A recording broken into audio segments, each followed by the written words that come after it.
You can do everything right in America. You can work hard. You can pay your insurance premiums every single month for decades. You can go to a hospital on the worst day of your life. And when you come out the other side, alive, you can still lose everything, not because of the illness, but because of the bill. 107 million Americans currently carry medical debt. That is 1 in 3 adults. Not people who skipped their insurance. Not people who made bad choices. Ordinary Americans who got sick, went to the hospital, and came out drowning in a debt that follows them for years. And the people who designed this system? They made record profits. This year. While you were drowning. Let us start with the scale. 107 million Americans carry some form of medical debt.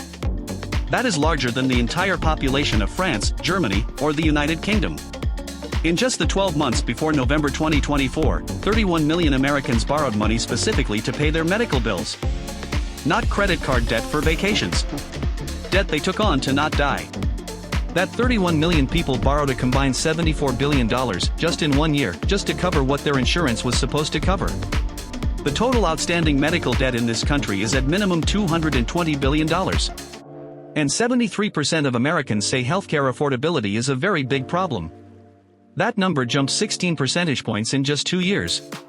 That is not a slow drift. That is a crisis accelerating. Here is what they never explain in the onboarding packet when you start a new job and sign up for insurance. Your insurance company is not on your side. Their entire business model depends on collecting your premium every month and paying out as little as possible when you actually need care. The less they pay, the more they profit. That is not a conspiracy theory. That is literally how the math works. In 2024, United Health Group, the largest health insurance company in America, made $22 billion in net profit. $22 billion. In the same year, they denied claims at a rate that federal investigators flagged as suspicious. Then in May 2025, their CEO resigned. Their stock dropped 47% in a single month. Why?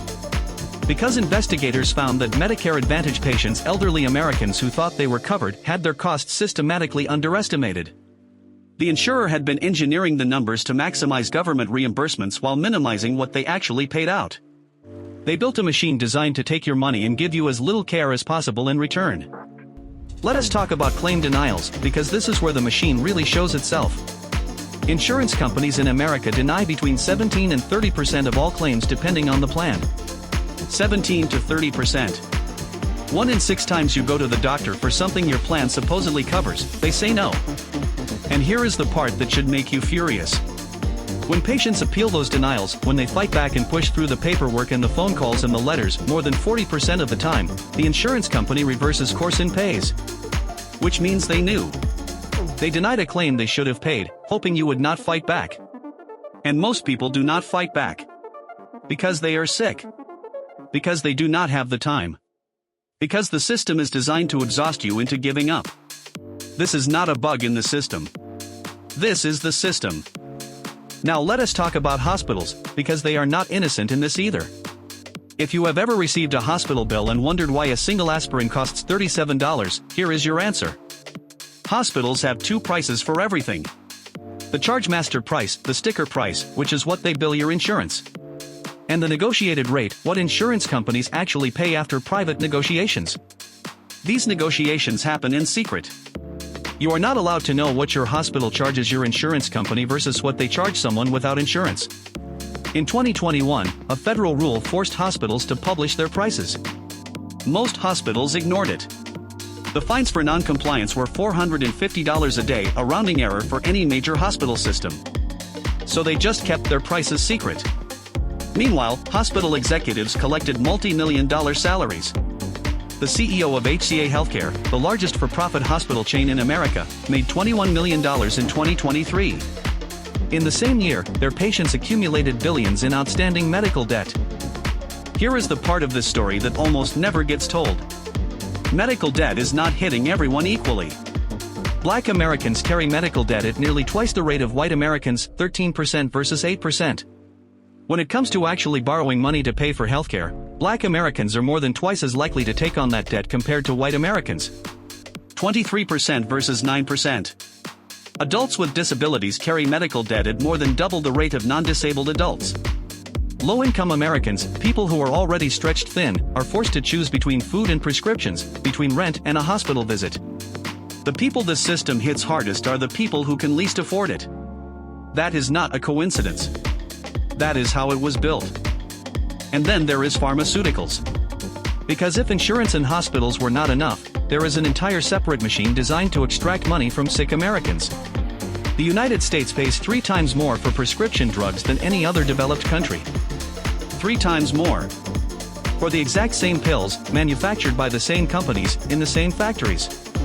In Germany, a monthly supply of a common cancer drug costs around $900. In the United States, the same drug costs over $8,000. Insulin, a medication discovered in 1921 that costs less than $10 to produce, cost some American diabetics more than $300 a vial before a price cap was finally put in place. Americans have died rationing insulin because they could not afford it. People have died for a medication that has existed for over 100 years because a pharmaceutical company decided the price point was $300 a vial. So here is what actually happened. Congress had the chance to let Medicare negotiate drug prices the way every other developed country does. They blocked it for 20 years. Why? Because pharmaceutical companies spent $370 million lobbying Congress over the last decade. Insurance companies spent another $200 million. Hospital systems spent hundreds of millions more. In 2021 alone, the healthcare industry spent $689 million on lobbying, more than any other industry in America by a wide margin. They did not just buy products. They bought the rules. They bought the system that lets them charge $37 for an aspirin and deny your claim and make you beg on the phone for the care you already paid for. 31 million Americans borrowed $74 billion last year to pay for healthcare. Insurance company executives collected billions in compensation. The CEO of United Health Group made over $20 million the year before he resigned. The system did not fail. The system worked exactly as designed for the people who designed it. You just were not one of them.